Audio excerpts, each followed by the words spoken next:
Welcome to another episode of Staying Relevant, the show where we explore what it takes for professionals to keep evolving, stay engaged, and make an impact over the long haul. I'm your host, Tom Swales, and today I'm joined by a true pioneer in the worlds of fitness, martial arts, and strength and conditioning.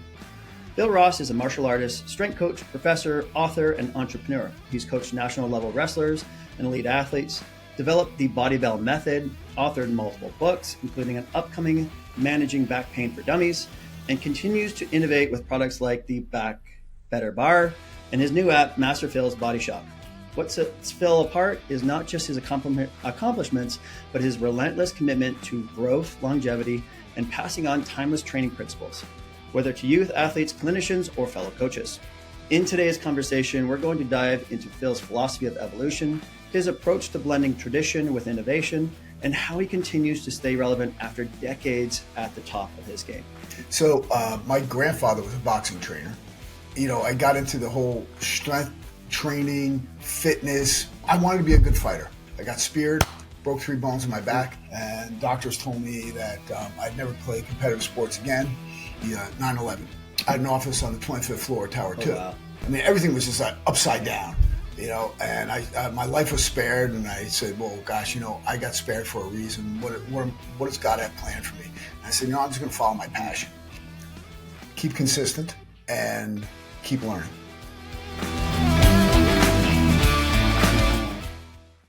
Ladies and gentlemen, Master Phil Ross. How you doing, my friend? Hey, great, Tom. Thank you for having me on. It's a pleasure and honor to be here with you and your audience. And I was wondering, who are you talking about? Wow, I have to live up to all that, huh? Well, I like to set the bar high.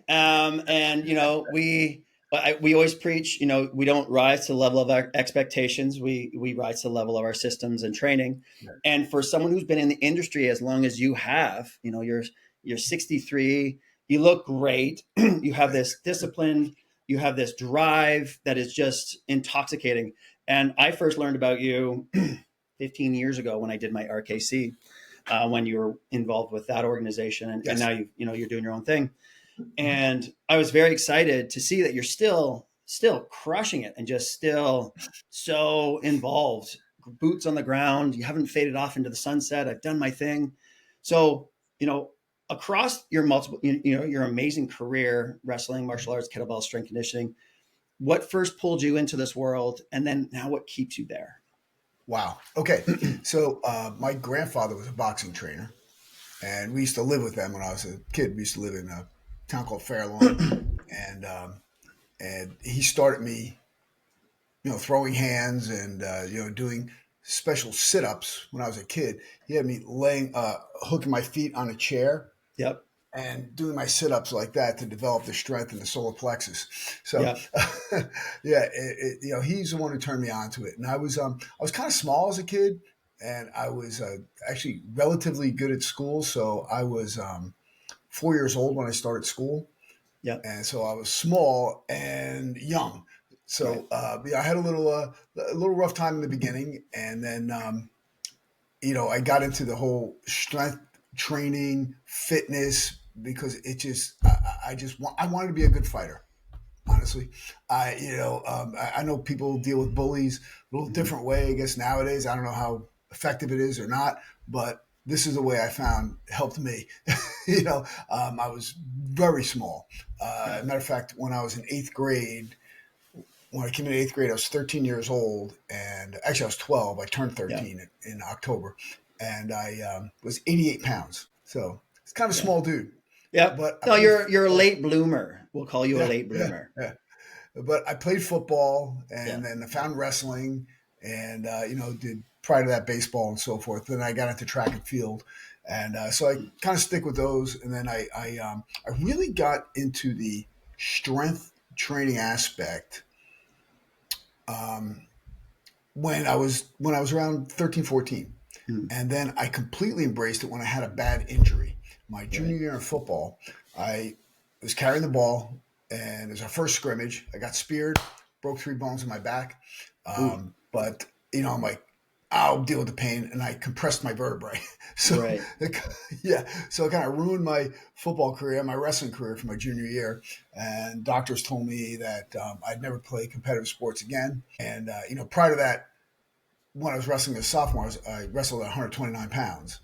And then I said, well, I have to get stronger. My 16-year-old mind said, well, the bones are weak. Let's make the muscle stronger. So I Right. just really embraced lifting and swimming.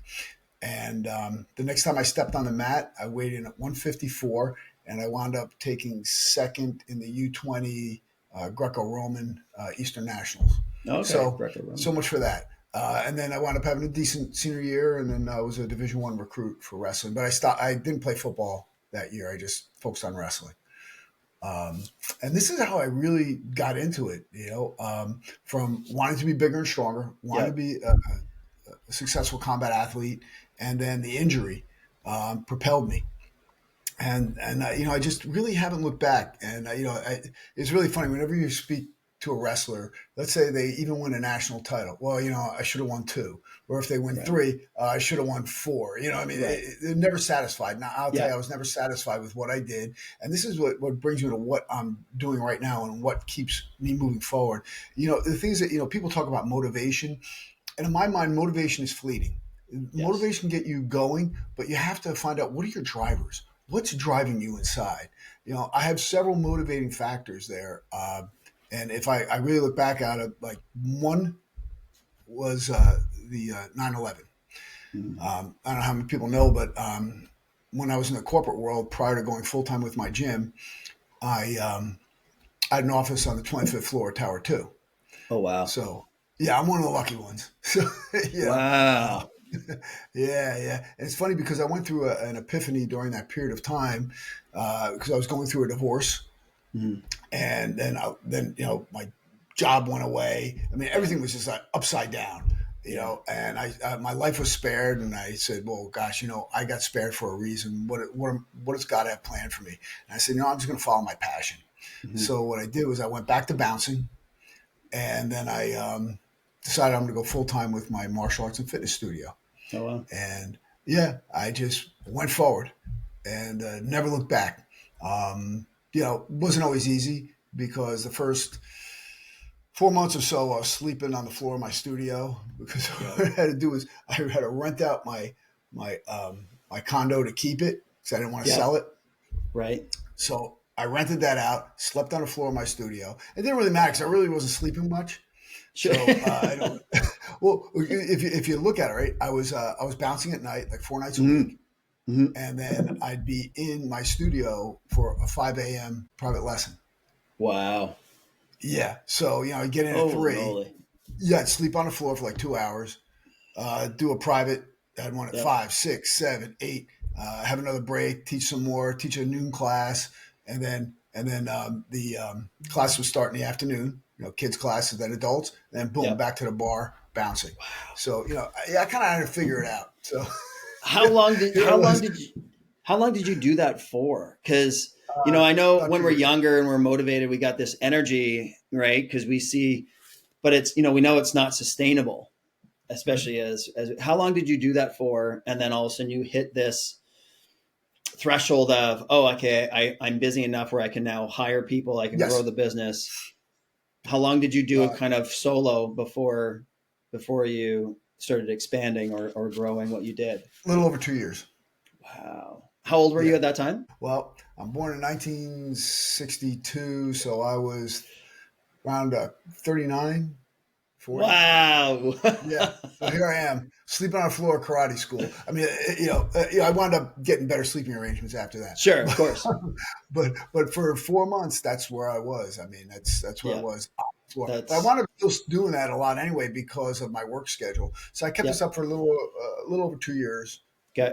And then 2006, I had built up my studio from 40 some odd people to well over 150, and Oh, then I had my private lessons. I had 2 private clients prior to that, and then I was up to 15. And then in the interim, I decided to put together a self-defense fitness video series called Save, which actually became rated #1, and it's a whole system called Survive a Violent Environment, and that was I see. rated #1 in I think 2007. Yep. Um, then I got into kettlebells in Yep. '05. I saw them, and I wound up getting my first certification when I could afford something in 2007, and then I never looked back. Yeah. So, That's such a reinvention, from finance to, uh, and it was this all in New York City, or is this back in Jersey that you moved home Jersey. Yeah, I in live Jersey? Yeah. very close to New York City. Yeah. Oh, okay. So you I just live in commute. the county that borders New York. So, Wow. matter of fact, my town actually borders Suffern, New York, and I Yeah. can see Manhattan from the highway here. Oh, So okay. Okay. that's how close I am. Yeah. Yeah. So I wound up doing most of the bouncing and so forth in Jersey. A couple of New York Okay. gigs here and there, but primarily I was here local. But yeah, I bounced. I still kept bouncing for a little while longer just because I like it, and it was it was Are fun for a you while. are you just wired that way where you can just push, or is that something that you've developed over time, where like you're in a situation where survival is necessary and you're like, okay, I have to do these two things. Sleep, we're gonna have to put on the back burner, still keeping up with training and your health as best as possible. Is Yeah, that something that you developed over time, that mindset, that grit, we'll call it grit and yeah. resiliency, or was that always kind of in you? And you went back to, motivation is fleeting and you don't rely on it. It can be the kind of the starter, Hmm. but everything you talked about is more of like discipline and consistency. Yeah. Was that always a part of you, or is that something you developed over time? Could I say yes and yes? Yes. I believe I believe it was something that I always had in me, and it's just that it came out Mm, more noticeable as I got faced with adversity. gotcha. When I was a little kid, and I told my grandfather got me to fitness when I was 7 years old. I had a list of 20 exercises I did every morning: jumping jacks, Yeah. arm circles, push ups, sit up, pull ups. Like this morning, I did my workout. Yep. I do my bow staff movements. I do all my freehand mobility. And then I do my calisthenics. And the Hmm. calisthenics I hit every morning. I do 50 squats, 50 push ups, 100 abs, thing I call floor levers. I do back bridges and Yep. then RDLs, and I do neck, four-way neck. That's pretty much I do. Sometimes I vary that up. Sometimes I do more than one set. Um, but I'm having I have a training session today with one of my wrestlers. Kid's a total Hmm. stud. He's a two-time Fargo All-American, Fargo champ, and I'll work out with him to keep Yeah. him, pace him. Yeah. So yeah, so he's Yeah. coming this That's afternoon. that's fine. And how old is this? How old's the wrestler? He's high school. He's 16. 16, and you're Yeah, 63. And yeah. and how do they perceive it? And how do you feel when you're, we're going to say 3x their age Yeah, ish, sometimes four. sometimes 4x, They, and you're leaving them in the dust type of thing, or yeah, it's not, that's not the point of it, but showing them their potential of what they can do. How does that play on their perspective, their psychology, as well as building them up? And do they I mean, I would look at it as inspirational. I look at you and what you've accomplished, and how strong and fit you stay. um, you know I guess it really depends on the athletes you work with. yeah, and I'll tell you, overwhelmingly, it's more inspirational. Good. 'Cause Yeah. they see me, they see, and I set the tone, I set the pace. I Yeah. lead from the front. I Yeah. don't, I'm not sitting on the hill telling people Hmm. what to do. I'm down in the Right. trenches doing it with them. Yeah. That to me that breeds respect, Yeah. and they love the fact that look at this guy. He's still killing it. Like I Right. jump in there, I do pull ups with him, swinging the kettlebells, pressing, and all kinds of stuff. I'm doing everything with them, and they really respect that, and it does inspire them, Yeah. and and I just want to keep that going, Yeah. because it's so important that we impress these tenets upon the younger Hmm. generation of hard work, consistency, and discipline. And I'm fortunate enough to work with a great group of kids. I'm at Burton Catholic, and if anybody knows anything about high school wrestling, they're one of the top rated programs, not just in the state but in the country. Wow. And it's just a great group of kids. I just enjoy working with them. So I'm doing a lot of the preseason training with them starting next week. For the whole team. So I'm pretty Yeah. excited for that. It's interesting. Someone at your caliber and experience could be working with professional teams and professional athletes, right? And charge a lot of money for it. And you choose to go, work with high school kids, Yeah. where budgets are limited and Mhm. why? Why Why? would you choose one? Yeah, why would you choose that over that? Okay, the I mean, same. I know I Yeah, have a feeling, but yeah, well, here, the same reason that yeah. I taught group classes for years with Mm, kettlebells. I had a little bit of a conflict, I'd say, mild, mm, but not like really overt, but just kind of like, one of the organizations I used to be in because I believed in the group class. Not everyone can afford me one on one. Oh, why I should, but I shouldn't present this to the masses. mm, I want as many people to enjoy the benefits of my training as possible. Like my whole mantra is help people live better longer. So yeah, this is why I did the group classes. This is why I train these young people because listen, first of all, I love wrestling. It's my favorite sport. Even though I'm more accomplished in martial arts, mm, because of my duration, I guess, in the arts as opposed to wrestling. But wrestling's my favorite sport. It's given me that grit. It's what attracted me to wrestling. The grind, the hard work, the pushing yourself, see how far you can go, how good you can become, and I want that to to be enjoyed by the young people. Um, I noticed there's a lot of injuries in wrestling, and a lot of them have to do with their shoulder injuries, back injuries, things like that. And those are areas of my specialty, and I've really helped a lot of these people avoid and also, mitigate the those types of injuries, or yeah, mitigate the severity of these types of injuries, and strengthen the area through proper positioning. And this is what I want to do. I want to really help people like avoid these injuries and reach their goals. I've seen so many of these kids like they blow out their shoulder and then they miss the whole season, or right, they blow out their back or pop their knee or do something terrible. And it's a lot of it is because of the training that they're getting. A lot of the training I see out there, it's not so great. I mean, yeah, the thing you have to look at is this, what are you trying to do for the athlete? You're trying to make them better. You're trying to beat the snot out of them. yeah, Oh, I made that guy. I worked him so hard. Okay, great, great. Yeah, we can all work hard, but are we getting stronger? Are we yeah, becoming more mobile? Are we becoming more durable? What are we actually doing? Yeah, so this is, I mean, again, I do work with some very high level athletes as well.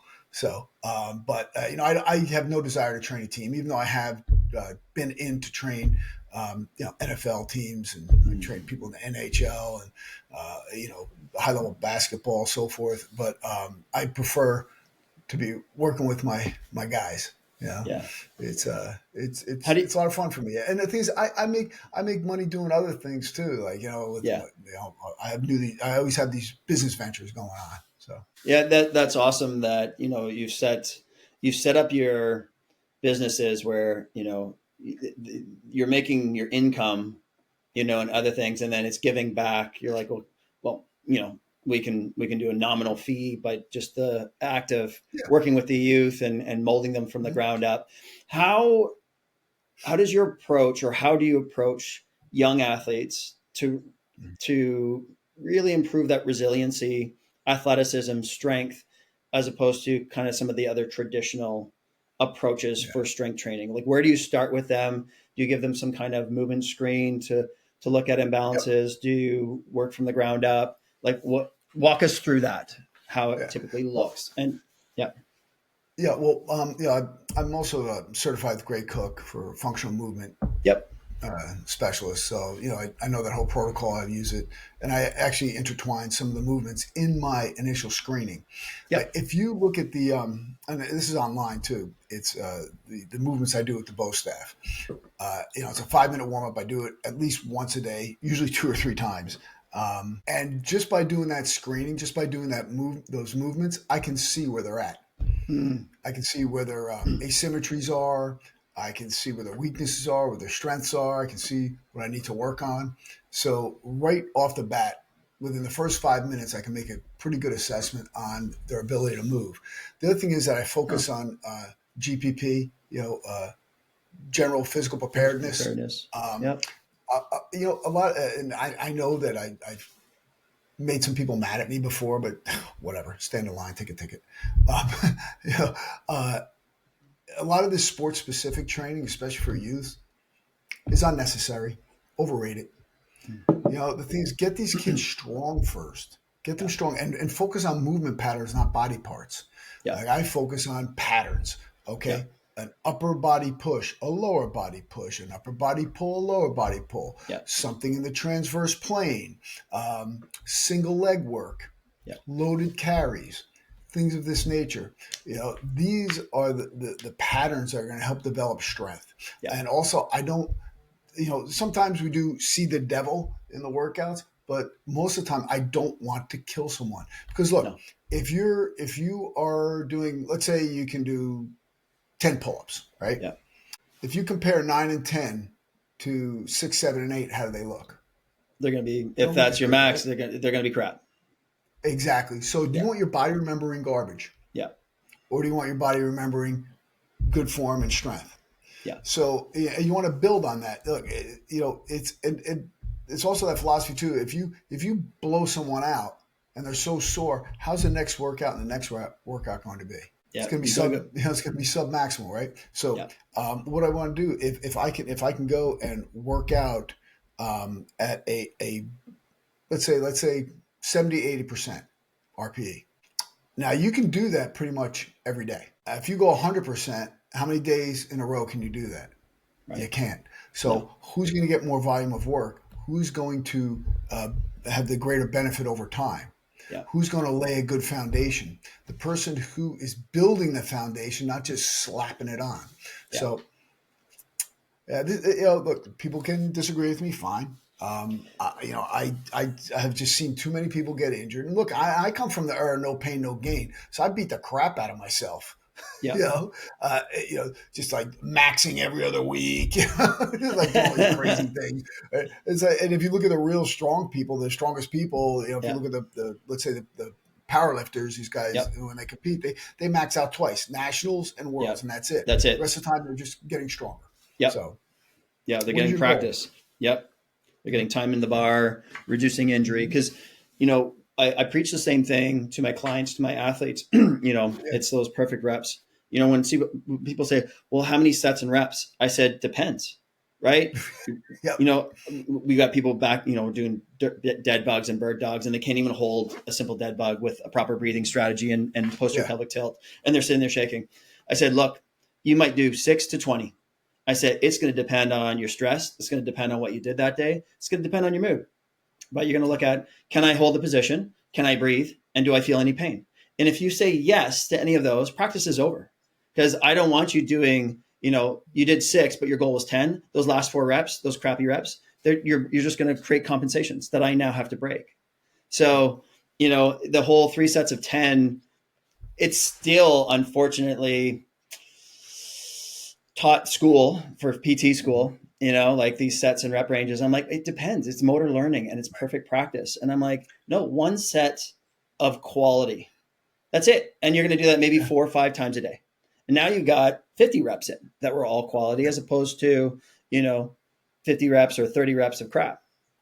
It's so funny how, also, go ahead. It's funny. That's like based on that grease the groove principle. Yeah. Grease the groove. Yeah. Yeah. Which is, I use it on pistols. I use it on one-arm pull-ups. I use it on a whole bunch of stuff. The other thing is that, I came up with a book called Exercise Snacks, Fitness 5 minutes at a time.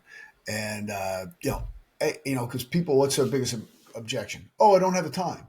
Okay? Yes. But you know what? You get 5 minutes. I actually developed it during COVID because I was leading people online for my, at the college I teach at. Yep. So I was noticing that people were getting like really squirrely. So I'm like, hey, come on, just get up. Here's what I've been doing. I get up, I work out, I do some swings, some push-ups, get up, whatever it is. And then I started leading these workouts and I put together a whole book on it. Yeah. So you asked me also about one of the other drivers. One of the other drivers I have is the fact that my dad died at 66 from a heart attack. He was 2 inches shorter than me, 100 pounds heavier. And, I just don't want people to have to, feel that. Like he doesn't even know. I mean, he met my 2 older kids, but he doesn't even know my younger one. Doesn't even know my wife. You know what I mean? It's like stuff that didn't have to be missed out on, but it was because, he was grossly overweight and did not have good health habits. And that's what it boiled down to. Yep. So, that's something I just don't want to, I want to do everything I can in order to avoid that. And I want to show people that path too. And that's why I do walk the talk. Yep. I live this every day. So, that's the thing that I want to get across to people. And it's not as difficult as it seems. Okay. It's not hard. Well, it's not easy, but it's simple. It's just that, look, do you think I feel like getting up every day and doing my workout? No, because No. that's a feeling. Yeah. No, I don't. But Yeah. I call myself a few names and I go and do it. It's like, so you have to, whatever motivates you, but get you going. But like I said, you find those drivers, Yeah. and then tap on that motivation for the day. Um, and then there's other ones too. Is that I'm never really 100% satisfied because I believe, look, whether it's right or wrong, I don't know. But the thing is that I believe that if you are stagnant, you die. It's You know? no, that's true, right? The body's always looking for homeostasis. And when people start a program, they're like, "Oh, I'm getting the benefits. I've lost weight." And then they do the same thing for 6 weeks and they're like, I'm not losing weight anymore. I'm like, "Cause your body's adapted. That's the point." Yeah, Well, yeah, and then they're like, "Well, I've been doing the same workout every year or every day for the year. I'm actually gaining weight." Well, because your body's efficient at it. You have to stress it a little bit every single time, or else there's no yeah. reason for it to adapt. Like that's the point of adaptation, is to get Hmm. more efficient at something, use less energy to accomplish the same task. That's how we're designed. And that's Yeah. a beautiful thing because we can default to automatic Hmm. process, not have to think about it. We just, how did you drive here? You didn't think about it. You just did it. Right. Yeah. But when you first learn to drive, you're thinking about every single position, movement, where's my hands? And that's mentally exhausting. Yeah. But you can't do Yeah. that all the time. It's got to be No, no. automated. Right. Yes. It's funny So, you bring that up because, and you bring that up because I talk about that in the Exercise Snacks book, mhm. where I actually have it chunked out into 90-day segments, Yep. 12 weeks at a time. And then sometimes I even switch it up in the middle of that 12 weeks. And but I say, if you want to, and people talk about habits, how to adopt a habit, how to start something. It's I call it the 90 days of suck. Okay, it's going to Yep. suck for 90 days. Just know Right. that. Just say, listen, don't give yourself a break for 90 days. I know that now they have that 75 hard that came out. Yes. But Yes. Yes. yeah, Yes. yeah. I mean, I think it's a great program. Sure. But I just do the 90 days of suck. Yep. You don't form a new habit in 21 days. No. That's not correct. It takes 90 days to effectuate a change. No. And you can also notice that if you're working out, right, and you will notice if you stick to your regimen, 90 days, you will see a noticeable change in your body. Okay, you change your diet, you change your, you change your workout regimen. You're going to Yep. notice a change, and this is, it takes at least 90 days. Give yourself that chance to do it. And we can't give ourselves excuses all the time, because like we say, excuses. Everyone's got excuses. They're like armpits. Everyone's got them, and they stink. They all stink. So yeah, it's easy to find an excuse. Find a method, find a reason to Yeah. to move on. Excuses are. Yeah. It's like you said before that the motivation is very temporary and fleeting. But once you create discipline, and I think that's what's appealing for that 75 strong or the 90 days of suck.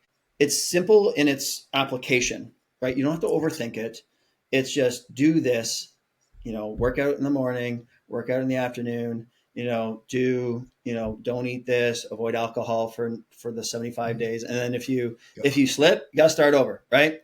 But it's the simplicities in its structure and its application. The hard part is the starting it and then staying consistent.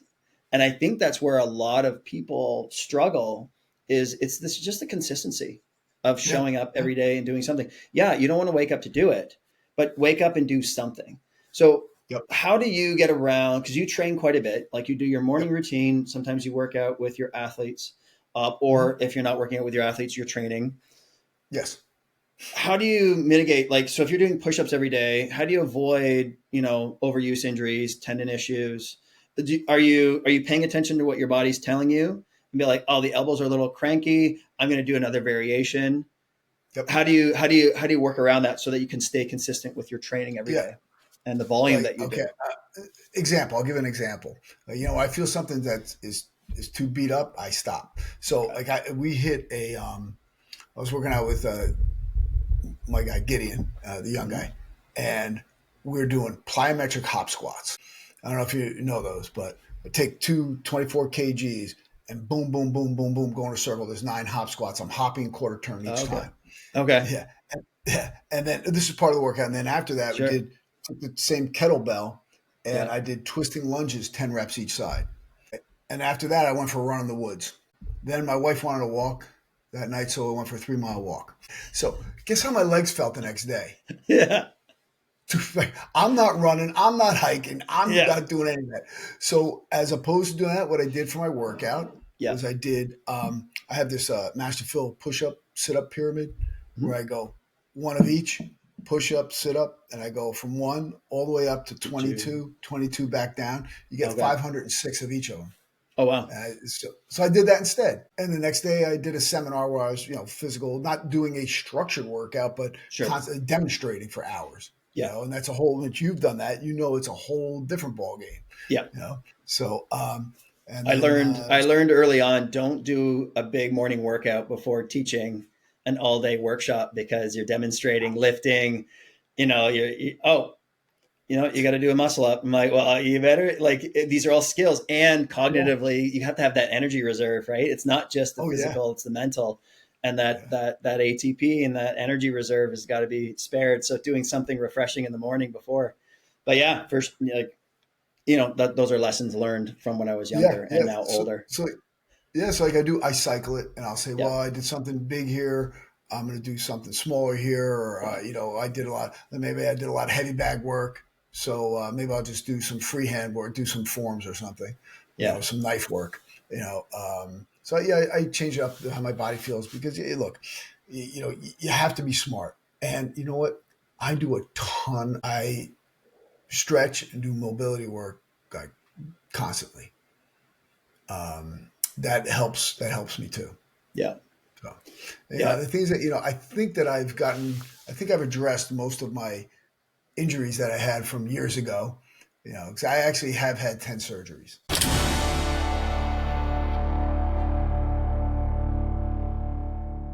I want to take a quick break from today's episode to share something I believe every rehab and performance professional should know about. For years, I saw too many clients go through the same cycle: short-term fixes, temporary relief, and then the same issues coming back again. That's why I built the Advanced Movement Therapist certification. It's not just another course, it's a system that helps you identify the real cause of a client's pain, give them results that actually last, and stand out in a crowded industry. You'll get practical tools and strategies that you can take straight into your sessions so you can help people get better faster. If you're ready to become the go-to clinician in your community, head to amtcertified.ca to learn more. That's amtcertified.ca. Your clients will thank you.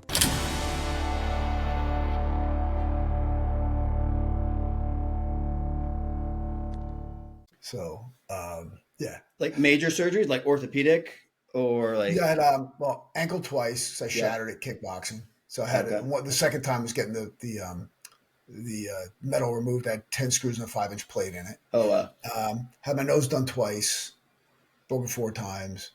Had my neck done, shoulder, elbow, knee. I think that's 10. So, but years of combat sports and competition, you have to understand when you are in a sport, there is a chance for you to get hurt. But I don't think that anybody should ever get hurt working out. If you get hurt working out, you're doing something wrong. yeah. And that's why I see with so many of these other quote popular, workout methodologies. Yeah, the coming back to people ask, well, what's the best cardio? I'm like, the one you like, the one you're going to consistently show up to do. I have no qualms. Earlier on, I would shit on, certain training systems, and I'm like, Yeah. because people are getting hurt, they're coming to see me. I'm like, this is ridiculous. I'm not going to name Yeah. names, Yeah. but they've gotten better. But the one thing that they offer is community support, group Mm-hmm. sessions, Yeah. motivation. I'm like, okay, like the psychological and the social aspect to these systems are good. They're very good because people Yeah, are they're very great. committed. It's just now, how do we teach them and educate them how to do it better so that they don't have to come in to see me with the blown up labrum from doing kipping pull-ups, Ugh, or, high yeah. repetition snatches where I'm like, you don't squat in general. Why are we throwing a bar overhead? Um, but just teaching them alternatives and be okay with that. And unless they're competing at whatever that sport is, then I'm like, fine. Well, but now you're a competitor. Like now you're an athlete. That's different than longevity. And coming Yes. back to, your approach to developing strength and skill is, leave a few in the tank and keep it quality. There's a psychological and neurological component, I believe, as well, because, if you leave a workout feeling really good, your nervous system, your subconscious survival system's like, well, I like that. I want to do that again tomorrow. But if Yes. you put yourself in a puddle and broken, and yeah, you could try and, gut your way through, oh, I got to show up again tomorrow. Over time, your nervous system will be like, I don't want to do that anymore. That hurts Yep. me. Like, Yep. leave it on a good note, leave it feeling Mhm. good. And if you Yep. leave it feeling good, now you're going to be motivated to show up tomorrow because you want to Yes. chase that feeling of good. But if you leave in pain and you hurt something, you tweak something, well, you push too hard. Maybe you did something inappropriate that wasn't right for you. And now your subconscious will find any excuse and reason not to do that again tomorrow. Yep. And that's where people lose it after 6-9 months of a type of program, but they weren't also, ramped up to slowly integrate certain movements. They didn't adjust the volume, the intensity, the Mhm. recovery wasn't emphasized enough. Like, there's so many components, and that's where the complexity comes in. But if us as coaches can simplify what people need, almost like that 80-20 principle, Yeah. right? You mentioned earlier, some of the youth training systems, it's just they're too focused on too much like specific things when they're like, they just Mhm. need general stuff. Well, that's Yep. 80%. Like, get them on the ground, rolling, crawling, There you go. increasing body awareness, increasing mobility, proprioception, get them lifting Mhm. stuff, get them carrying stuff, getting them as mobile as possible, and make it fun. Now, all of a Yeah. sudden, 80% of the athleticism is taken care of. And now the last 20%, we can fine tune with all these other approaches, right? Yes. Yes. And Yep. I've always carried that philosophy from rehab into high performance and everything. And, all my professional athletes, we assess them and I'm like, you guys, one thing they hate doing is crawling. And they're sitting there sweating, and I get them on a balance beam. I'm like, let's sharpen up your crawl. And they're sweating. Yeah. I'm like, I know you're already fit, but I know I'm stressing out your nervous system because it's new. Right. And Yeah. then once they Yeah. get proficient with it and they get effective and they start calming down, now, okay, they can crawl across that and they can go hit their heavy weights and they do some plyometrics and then they put some water in their mouth, hold their breath and do juggling. Right. Like, there's so Yep. many things that you can do. But, Well, how funny is it when they crawl backwards for the first time? oh, they look, I'm like, do you, it's hilarious. I know. Like, it's like their brain hiccups, or it Oh, just goes off the rails and they're like, I don't know what I'm doing. It's like, I don't know yeah. what to Yeah. do with my hands now. Just put them down. Oh, I know. It's so funny. Yeah. I'm glad for that. But, the rocking and rolling, and Mhm. I teach them how to front roll just to absorb forces across their body and Yeah. throwing those into their sprints and beach work. They Mhm. can't do it. And I was like, well, I said, look, I know rolling isn't very sport specific for hockey. But if you trip, if you know how to hit the ground, if you know how to collapse and absorb Mhm. forces into your body, regardless of the surface, you're probably going to reduce some injuries because Yes. you have better awareness of how to move that center of gravity if you lose Oh, yeah. balance and you make contact with the ground. But Yeah. And you're yeah, dispersing that over a larger area of your body as opposed to exactly. just hitting Yeah, in one spot. yeah, Yeah. and then blowing something up. Yep. Yeah, Yep. that's I mean, that's always sat with me, and trying to just make it simple for people, that 80-20. Like, most of the time people just need to move. People come in with all these injuries and pain spots, and I was like, with my movement coaches, I'm like, start them on the ground, like get them rocking, Mhm. rolling, crawling, hold, like, some different supports, Yeah. and all of a sudden they start to feel and reorganize. I was like, Mhm. they Mhm. they have these pain spots because they're disorganized. They're overloading these tissues because forces are accumulating there. I was like, Yeah. when we get 80% of the work done, and now we can use some of these very specific pelvic positioning exercises and Mhm. get them to breathe, but they just need to move in general. And, Yeah. and starting from the ground up, top down, center out is probably the easiest, simplest approach to Yes. do Yeah. it. Yeah. Definitely. I'll see guys I'm sure you've gone to gyms and see guys start off by doing curls. So it's like, dude, what are you doing? You're How are your starting pull-ups going inside to be you out. later? Yeah. It's Pull-ups are going there's to be no way awesome you're later. there's no way you're gonna be able to work your back if you just fatigued your biceps. Mm-hmm. And it's so funny how little people actually know. Yeah. And the thing that when we're talking about staying relevant, especially someone of I guess my See, age bracket, your my seniority, experience, your my wisdom. experience level, is that who we're going against. Yeah. Because you see a bunch of these influencers, and look, would you rather look at? Some old bald dude doing push-ups or some hot girl jumping around, and people are going to go to that. Sure. But and look, some of them are very good, but there's most of them are not so great. And how are they really getting there? And what are they really showing? Are they doing what they're showing? And is it based on sound principles? So these are the things that we compete with. I just keep plugging away. I hope that is changing. I mean, I was just out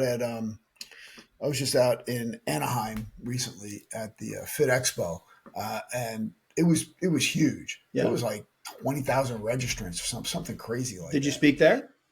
Yes, Oh yeah. both What was your days. topic?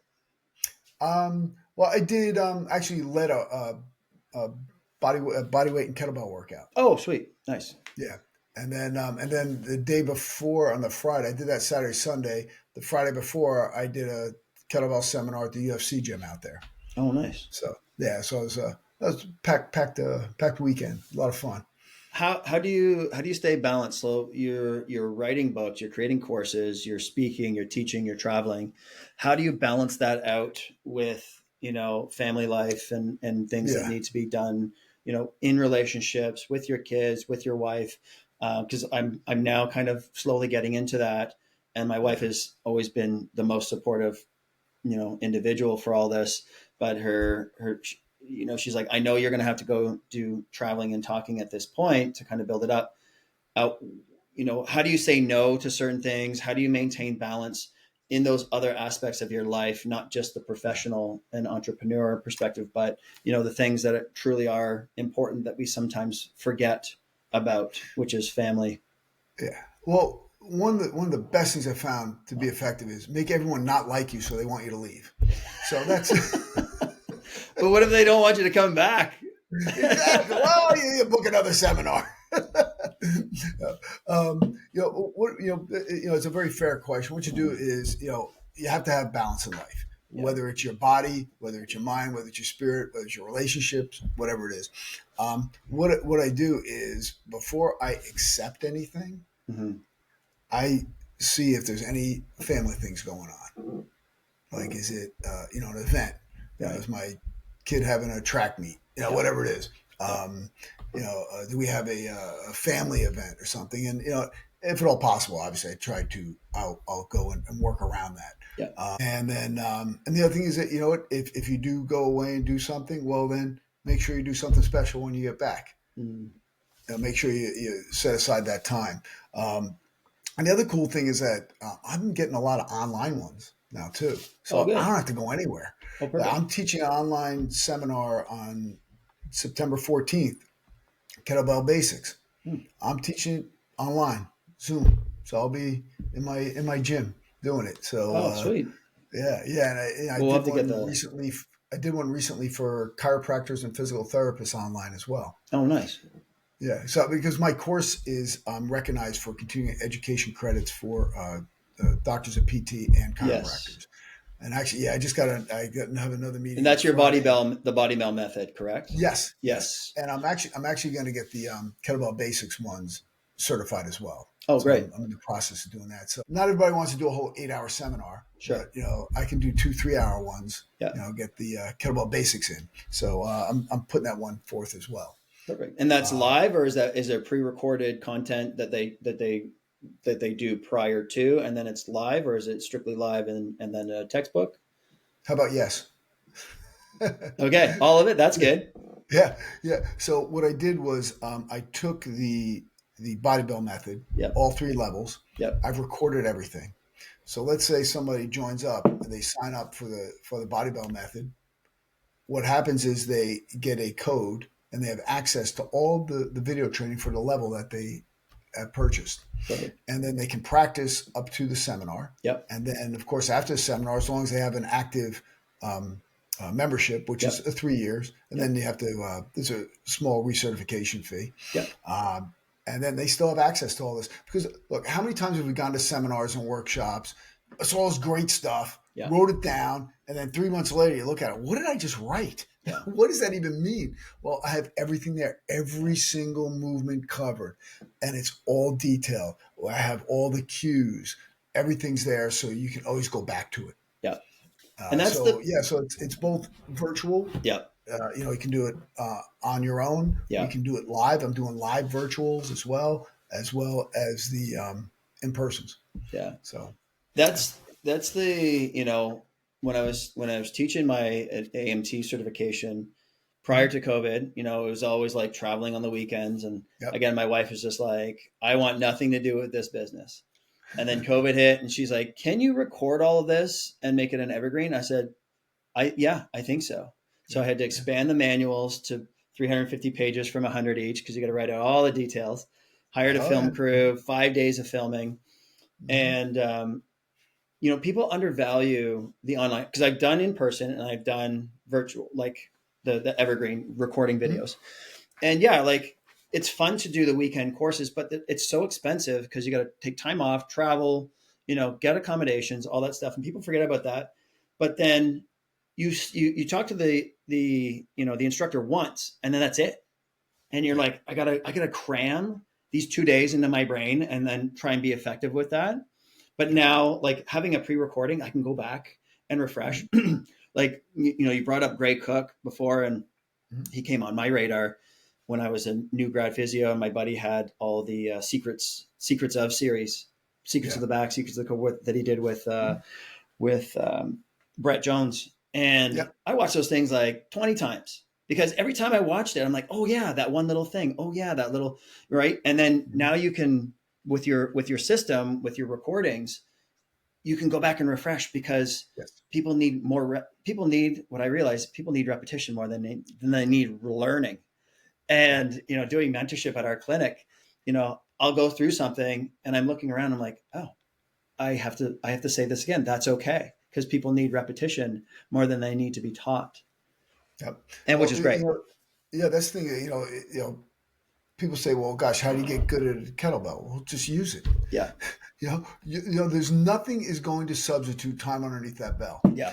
I've had my hands on a kettlebell every day for the past 20 years of my life, whether I'm doing it or teaching it. Yeah. That's how you get good. There's no secret, no magic pill. It's just being consistent, like you said before, and doing it. Consistency is the key. You want to be successful, be consistent. And the thing is, like, things aren't always going to work out. Like, I'll tell you, there's a whole bunch of things I failed at that didn't work well, but I learned from them and moved on. But you can't be afraid to try things either. Yeah. So when I first saw kettlebells, I'm like, oh my God, this is hard. What am I doing here? I have no idea. So I said, I better learn. I bought the first thing I bought was that Steve Cotter. Okay. That encyclopedia kettlebells. Yep. And then I went and took the Pavel certification. Nice. Yeah.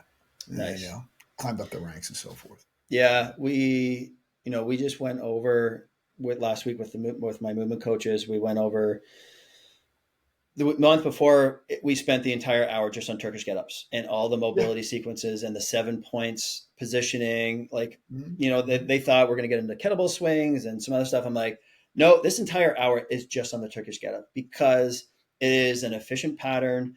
It can screen, it can assess, it picks apart and corrects a lot of the issues. Like, that was the pattern I used when I got out of the hospital to get up to and from the floor, because I didn't have the strength. Yeah. And then last week we went just over the kettlebell swing. I said, look, if you're going to get good at any one thing, you need the swing. Yep. And we went over all the cueing and whatnot. But for two very seemingly simple movement patterns, there's so much in there. And I said, go grab your kettlebell. And I said, but you need not too light, not too heavy, because the weight teaches you. Yes. And the only way that you can truly feel of whether you're doing it right is when you do it right, it feels light. right? Like it pops off the hips. When you're Yep. timing, you're bracing, you're grounding, your sequencing is all dialed in, the kettlebell floats and it feels very Yep. effortless. When you do it Oh wrong, yeah. it will also teach you. It will tell you you're Yes. doing something wrong because it gets heavy, it gets hard to swing, and it crushes you. And Yep. that's the beautiful thing with that tool is it's such a self-limiting tool sometimes, and it can teach you because because of how it's structured and how we use it. Hmm.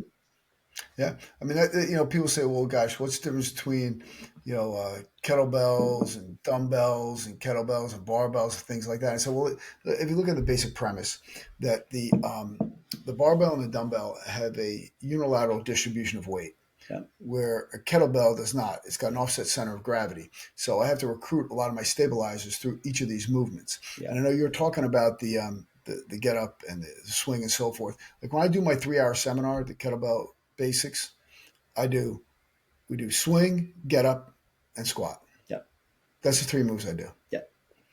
Plus, obviously, prior to that, I do all the postural, Sure. neutral spine, all that Yeah, drill, all those drills, packing the shoulders, engaging the lats, squeeze the rhomboids, tighten the butt, tighten the gut, blah, blah, blah, blah, blah, create that cylinder of power prior to doing anything. Because you have to have a good foundation if you're yeah, going to put something on it. yeah, So those are the types of things we work on, and operating in that transverse plane like a kettlebell does, mimics real life in sport, and that's something that you really don't get with a barbell and a dumbbell. yeah. No, it's when people ask, well, what should I get for my home gym? I'm like, get some kettlebells. If you can get a chin up bar, get a Swiss ball and some bands. Like you don't need much, right? But it's You know it's what I'm knowing saying how to on? use the tool in the most effective way. And like with the swing, the Turkish get up, and the squat, like those are probably the three most functional patterns you can do because Yep. you've got balance, control, grind. You've got a squat pattern to get to and from increasing or elevating and lowering your center of gravity Mm-hmm. because we squat all day and everybody doesn't realize it. And then you got your ballistic that trains all the muscles on the backside for propulsion, Yep. That whole posterior the whole chain posterior gets chain. access. Yeah. Well, you talked about the ball. Look, you see Yep. what I'm on? Yeah.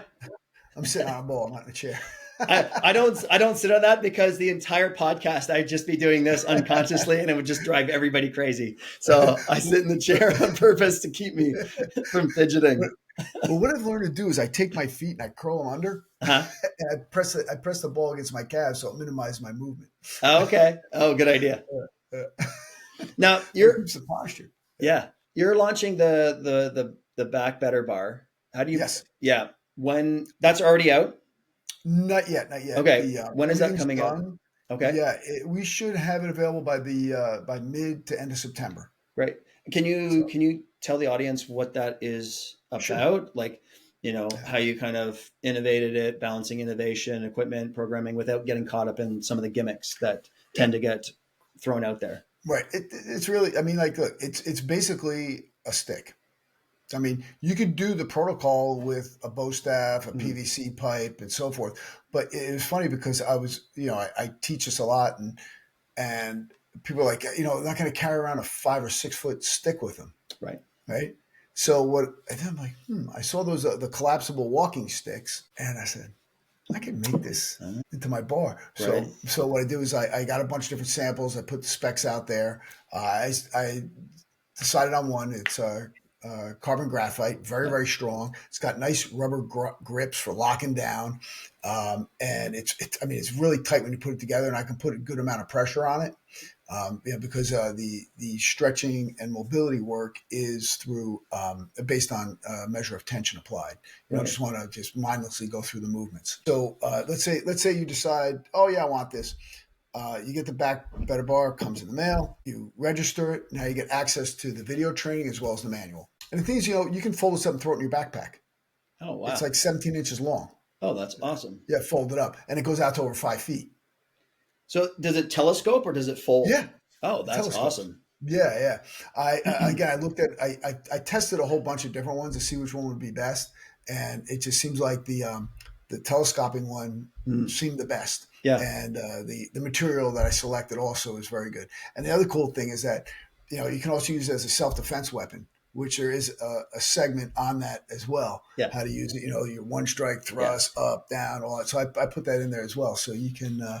if you're stretching in the park and Yeah. you're on your way to your car and someone attacks you, you're ready Yeah. to go. Yeah. I just, as soon as you said it's TikTok, I'm like, my son is going to steal this.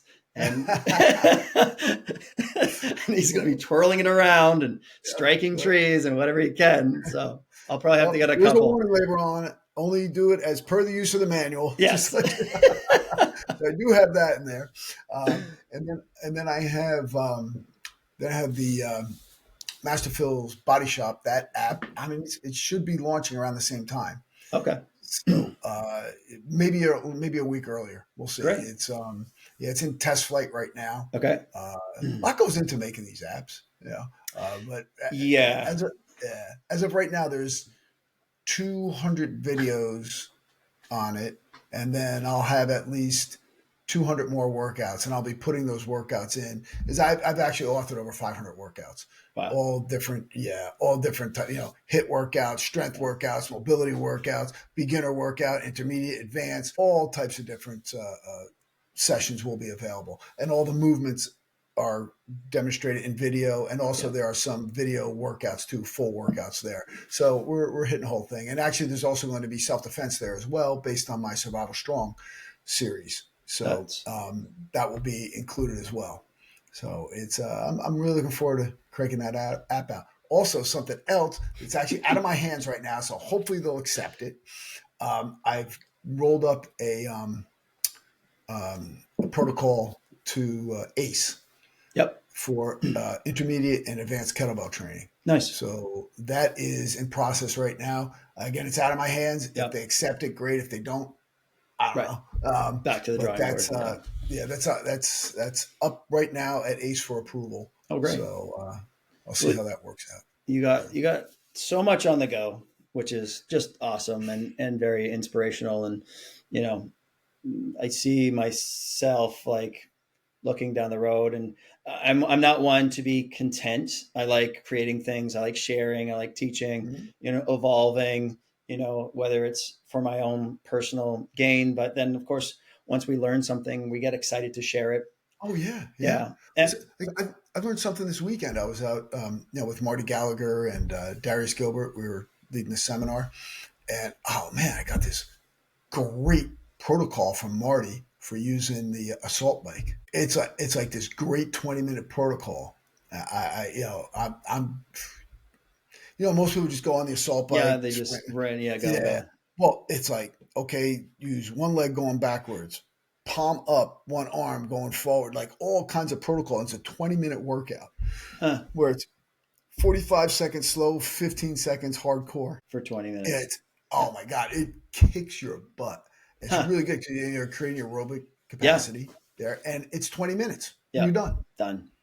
And again, simple, but simple application. But the thought that goes into it, and the experimentation and the trial and error, like that's where the complexity comes in.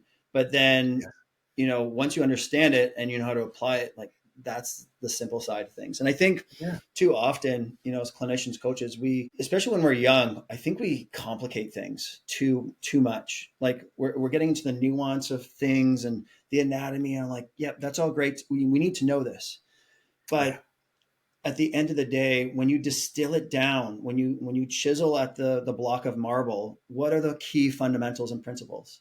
Right. And, you brought that up earlier, is just like, let's just go after these primary pillars of performance, strength, mobility first, and then you build from there.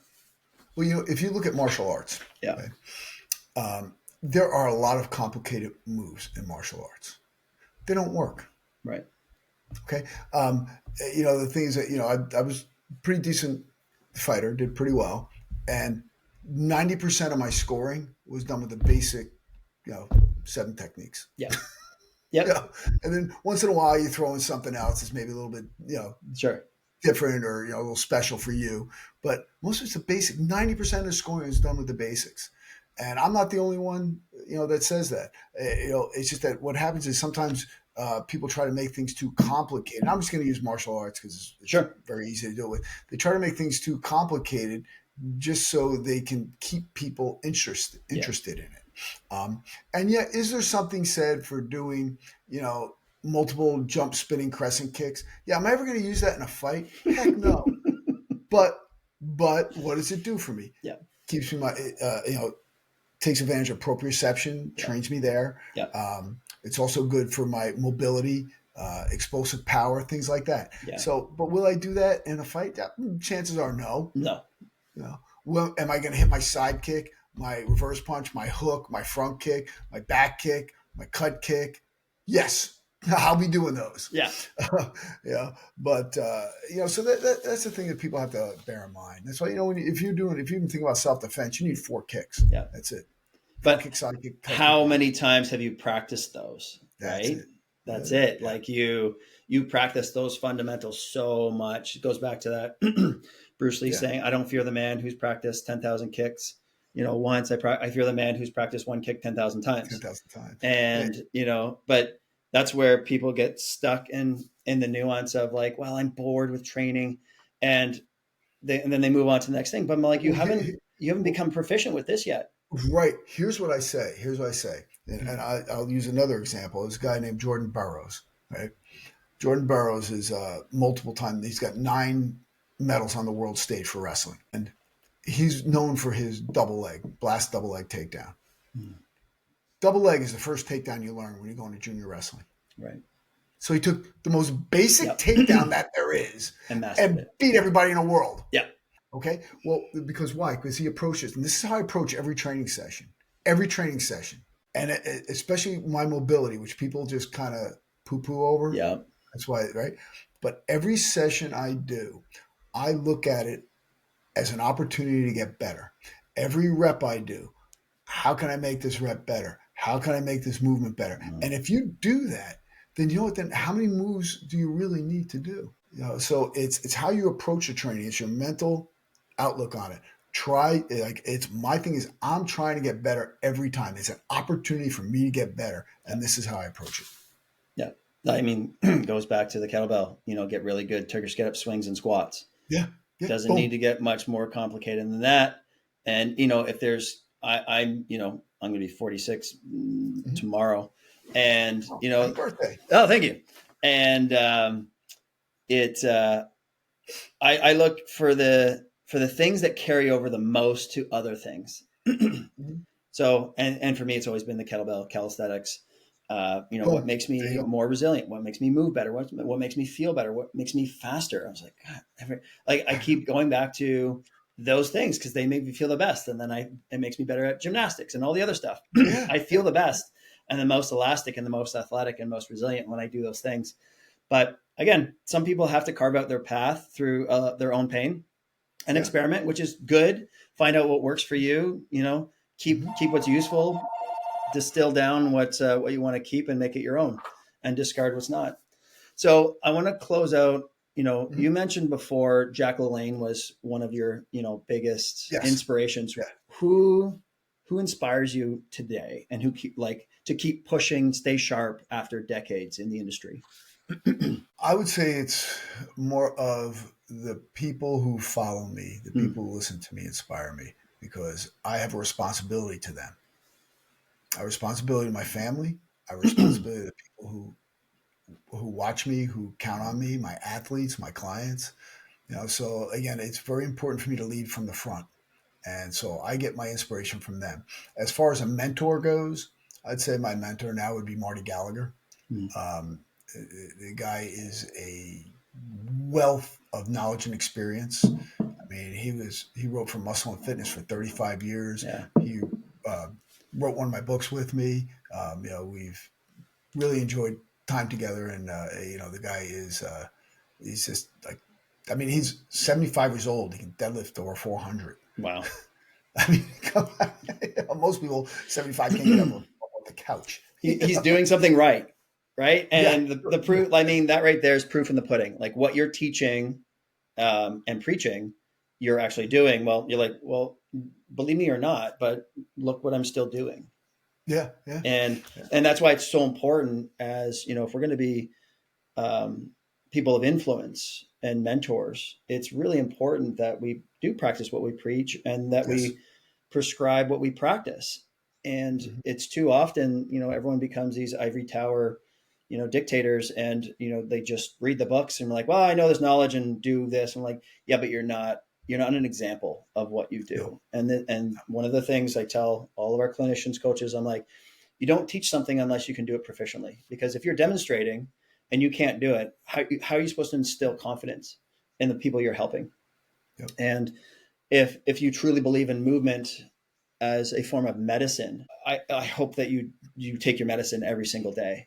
Yes. Right? Yes, absolutely. Yeah. Couldn't say it better myself. Right. So if you were to distill down, last question, if you just distill down your philosophy of staying relevant down to one or two principles for younger coaches and clinicians, what would they be? Keep consistent and keep learning. Excellent. Keep consistent, keep learning.